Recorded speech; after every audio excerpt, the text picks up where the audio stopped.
بس ده اقل كده. خلاص يا احمد. طب يلا زوق. هطلع.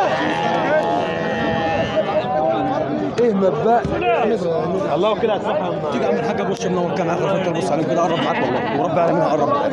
بص معاك وارجع لك انا بفرجك عشان النبي بفرجك. اصل انا بحسبهم في السنه وانت ما تعملش معاك. انا مش